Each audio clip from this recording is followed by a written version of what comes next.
Shalom bien-aimés dans le Seigneur, nous continuons avec notre méditation sur le thème « Vivez pour quelque chose », deuxième partie. Nous tirons notre texte dans Néhémie chapitre 2, le verset 5, qui nous dit ceci. « Et j'ai répondu au roi, si le roi le trouve bon, et si ton serviteur lui est agréable, envoie-moi en Juda, vers la ville des sépulcres de mes pères, pour que je la rebâtisse. » Gloire à Dieu. Vivre pour quelque chose fait de vous un modèle et non un suiveur éternel. Tant que vous ne savez pas pourquoi vous êtes ici et à cette époque de l'histoire, vous allez rester toute votre vie une copie des originaux.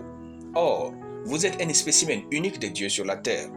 Lorsque Néhémie a accepté de reconnaître son fardeau non ordinaire, il s'est mis en route pour agir et rebâtir le temple.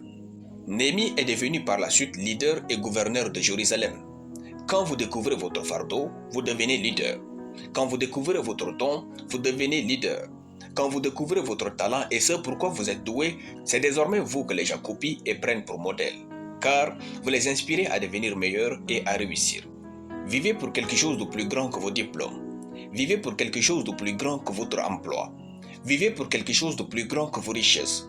Vous verrez que vous ne vivrez pas seulement un seul jour, mais dans toute l'histoire du monde. Lorsque vous découvrez pourquoi vous êtes ici et vous répondez à cet appel de Dieu, pour la première fois, vous devenez la version que Dieu attend de vous dans ce monde. Pensez à Moïse. Il avait toutes les richesses de l'Égypte à son compte en tant que prince. C'était la vie de rêve.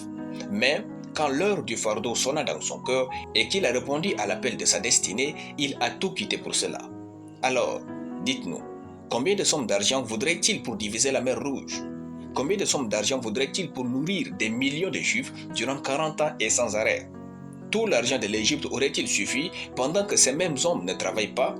Jamais. Donc, sachez que l'argent est la plus petite chose que le diable utilise pour vous empêcher d'être vous et d'être fort riche.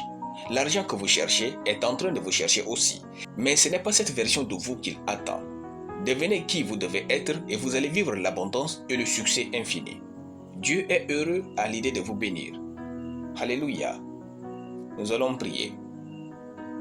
Notre Père, je te rends grâce pour ta parole.